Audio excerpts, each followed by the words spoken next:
So I just watched Don't Worry Darling and I wanted to talk about it because I don't think I was primed to hate this movie the way a lot of other people were. I really loved Booksmart, Olivia Wilde's first movie, and I didn't really follow the press circuit drama. I haven't followed the critique super closely, but it's clear we were all rooting for this movie to either succeed or fail. Harry Styles and Florence Pugh are bona fide starlets and everyone seems to adore Chris Pine. Here's my unpopular opinion: Don't Worry Darling wasn't really that bad.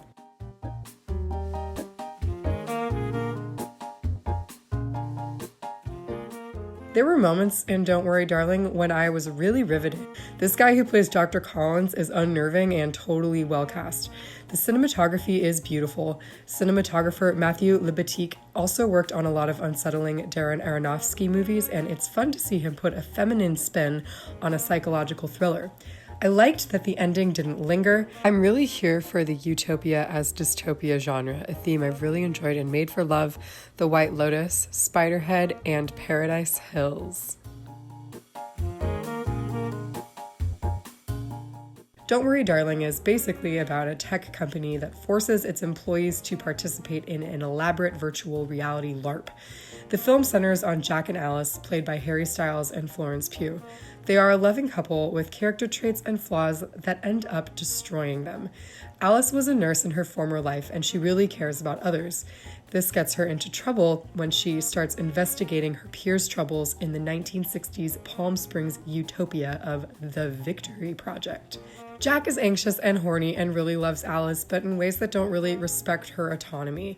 He really wants the American dream, and his belief that he knows what's best for them ends up unraveling the whole shebang.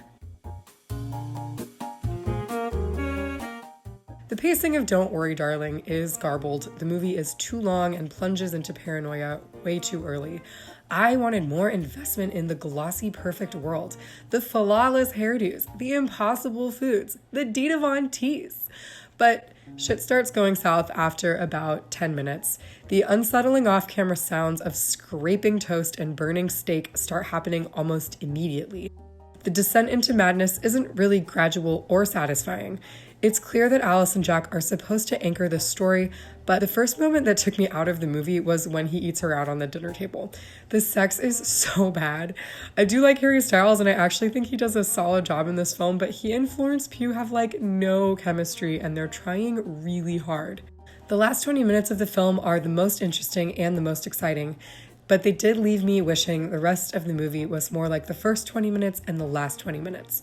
I think a re-edit of Don't Worry Darling would do wonders. There's a really spicy, interesting 90-minute movie in here somewhere. Like I said, this movie falls into the utopia as dystopia genre. Connections to the Stepford Wives are totally valid.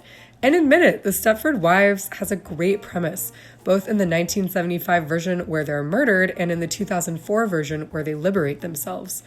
I heard the criticism that Don't Worry Darling was all about brainwashing women into a male fantasy of domesticity, but some of the women in Don't Worry Darling actually wanted to be part of the Victory Project, like Olivia Wilde's character, who lost her kids and is the only one that smokes, and Gemma Chan's character, a Lady Macbeth of sorts. We also learn that this isn't Jack's fantasy at all. He just wanted to give his wife a good life. I thought Don't Worry Darling had some really interesting characters, but unfortunately, neither of them were really the main characters. I do know Harry Styles replaced Shia LaBeouf as the male lead. I think Shia LaBeouf is an unhinged woman beater who's gotten way too many second chances. But I do wonder if Harry Styles was a little out of his depth here. The scene where he's forced to tap dance is so weird and provides an uncomfortable metaphor for his performance in this entire movie. Harry Styles is sexy and talented, but Don't Worry Darling does not show him off well. I actually think he might have been better cast as the Chris Pine character, a sinister egomaniac modeled after Elon Musk. The eccentric tech CEO turned cult leader trope works really well when the character is almost a caricature, like Chris Hemsworth in Spiderhead or the Byron Gogol character in Made for Love.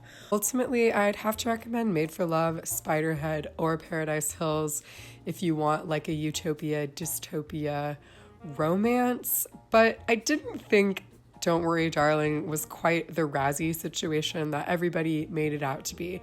It was heavy-handed, some parts of the filmmaking really worked, and some parts really didn't. I wonder how much of the press vitriol just wanted to damn Olivia Wilde as a female director or judge her for her personal life and values. Anyway, it's on HBO Max now. You can watch it and make yourself a nice whiskey cocktail. Thanks for listening to my little ramble. If you like this video, please like and subscribe. It's a really nice way to support me and the channel. And if you must leave a comment, please be nice. This is just my opinion, and you're entitled to your own.